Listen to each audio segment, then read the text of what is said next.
saison des défilés croisières vient de débuter et c'est à bord d'un paquebot imposant que la Maison Chanel a embarqué ses invités ce jeudi soir.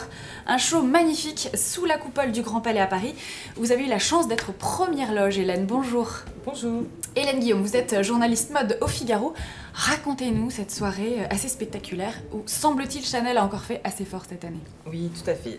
Donc ça a eu lieu hier soir au Grand Palais à 21 h. En fait, le show a commencé même à 21 h 45 parce que pour la beauté du spectacle, il fallait que la nuit soit tombée. Et quand les invités sont entrés dans le Grand Palais, ils ont découvert ce paquebot de 100 mètres de long, magnifique, aux couleurs très transatlantiques du début du XXe siècle, aux couleurs de Chanel. Et au son des mouettes, et voilà, avec le son des mouettes, la fumée qui sortait de la cheminée. C'était vraiment un très très beau décor. Donc Chanel nous a beaucoup habitués à avoir des décors monumentaux. Mais c'est vrai que celui-là n'avait jamais été fait, ce qui est surprenant, puisque c'est une collection croisière. Qui porte bien son nom, comme jamais. Alors un petit mot justement sur la collection qui a été dévoilée. Est-ce qu'il y a eu de belles surprises? Est-ce qu'il y a eu un renouvellement inattendu? Qu'est-ce que vous en avez pensé? Alors, traditionnellement, la croisière, c'est une des collections les plus casual, les plus faciles en termes de style, parce que ça s'adresse c'est commercialisé vers novembre-décembre et ça s'adresse aux clientes qui partent au soleil pendant l'hiver. Donc c'est des défilés spécialement pour cette clientèle. Voilà. Exactement. Donc ce type de collection existe depuis le début du XXe siècle. Donc ça avait été créé pour les riches clientes américaines. C'était un peu tombé en désuétude. On continuait à le faire, mais on n'en faisait pas un show.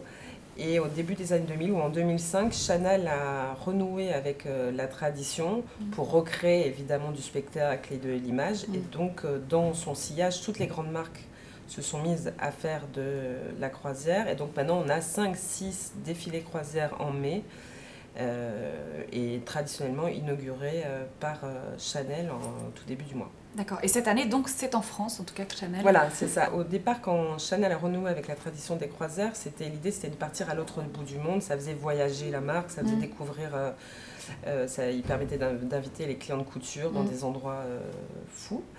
Et là, depuis quelques saisons, ils redéfilent plutôt à Paris. Et pour la première fois, les autres marques qui faisaient pareil, c'est-à-dire Dior, Vuitton, Gucci pour les principales, reviennent et défilent en France pour la première fois. Donc pour la presse américaine, pour la presse asiatique, c'est vraiment le moment français dans la mode.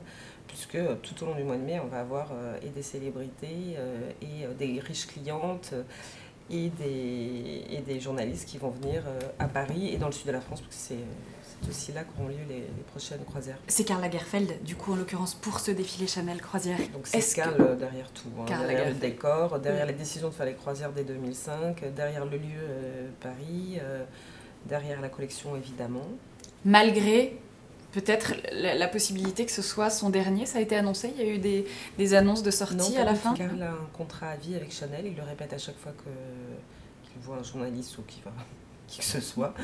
C'est un être assez exceptionnel qui continue quand même à faire 8 collections par an chez Chanel, ce qui est un travail incroyable, mais c'est vraiment un cas pareil. C'est le dernier grand designer à ce niveau-là.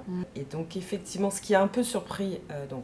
Évidemment, vu son âge, on parle régulièrement de la suite. On se demande si c'est pas le dernier à chaque fois, voilà. Dernier défilé. On espère que non.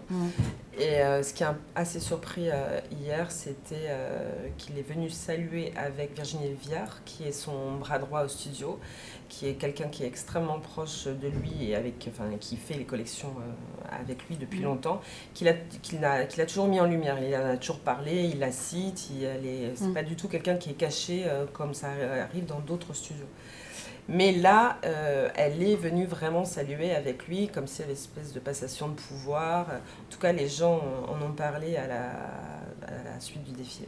À la soirée. Mais Chanel a ensuite plus ou moins communiqué en expliquant que ce n'était pas la première fois qu'elle sortait pour la fin du défilé. Mais bon, je pense que Karl veut montrer quelque part qu'il a choisi Virginie comme héritière pour la suite.